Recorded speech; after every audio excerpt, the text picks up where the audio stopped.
Welcome back to Good Morning Vail. Here at Dan Smith from Vail Mountain Rescue. And like Ken Hovey was just saying, there's some questions out there about, fishing licenses and does that help to cover rescues in the backcountry? So can you answer that for us? Real easy. All rescues from Vail Mountain Rescue are at no charge. We've never billed anybody and we won't.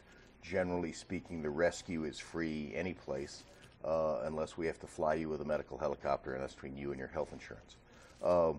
The $2 goes into a fund, search and rescue fund, which sheriff's departments can tap when they have out-of-budget rescue expenses. Typically, for most counties, helicopters. We're very fortunate here. We have the National Guard, so we don't have helicopter expense.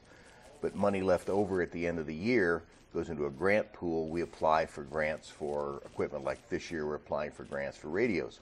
We have an $80,000 radio bill coming up. We would like to be able to buy some new radios rather than using tin cans and a string. So it does help, but don't hesitate to call 911 because you think you're going to get a bill. You're not going to get a bill. We don't charge. And, you have really been up to quite a bit this past week as far as It was a crazy week. Yes. It was a crazy week. Tell us about it. First mission we had was a gentleman on Holy Cross whose boots came apart. Oh. About 1,000 feet from the summit. The soles came off. Well, it's very hard to walk on those rocks in your bare feet. He did get down to the road, I think duct tape or paracord tying his boots together. We sent a truck up and had to pull him down. He was not having fun walking on a gravel road. Then we had a young man with a dirt bike on the railroad tracks who either put his foot down or got a tire wrong and pretty much broke his foot pretty badly. How? We had to carry him out and then we dragged the bike out. And then we had another young man who thought he was going to fly, and he had a powered paraglider, which is a very odd device. It's sort of a parasail with a big fan motor on it. And he crashed it in the Eagle River. Whoa. Now, I'm thinking, knowing where he crashed it down by the fairgrounds, there's a lot of flat spaces. I'm thinking maybe he wasn't the best pilot in the world. But he floated down about 2 miles before he finally got onto a civilian raft, and then later law enforcement hauled the wreckage of the paraglider out of the river. That's end of that yet to be determined. Wow. Yet to be determined. But we're into hiking season. Yes. I mean, Swiftwater's still here, though the rivers are dropping. They should be great for the next 3 or 4 weeks. But hiking is starting. Mm-hmm. And the thing we'd like people to do on hiking, if they can zoom in on this stuff over here, is 3 things first. Tell somebody where you're going, when you'll be back, and if you're not back in a reasonable time, call 911. That's the simple way to make sure somebody's looking for you.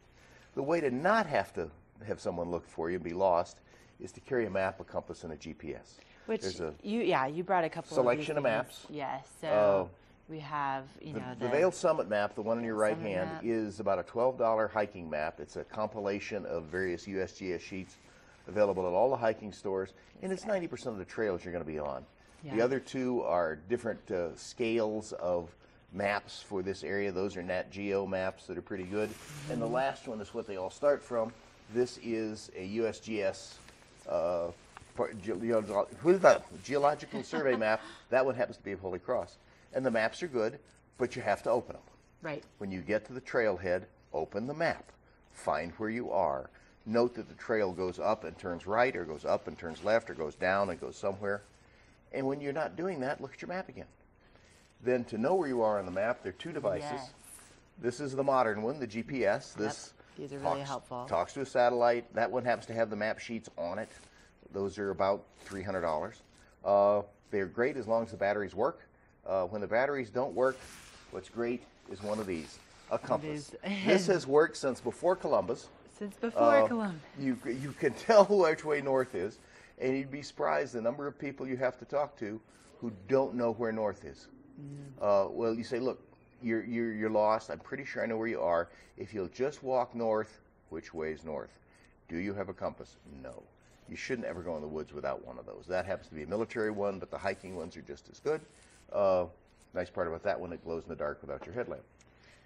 So never go out the door without a map of the area you're going to be in, and a compass and a GPS. If you're going to hike around here, those are the required tools. There you go. Dan, thank you so much for Pleasure. such great information. And hey, we're going to get more information about what's happening with your local weather forecast coming up here in just a minute. But Dan, thank you so much. It's always such a pleasure. Next Monday, be back. All right. I'll see you right here.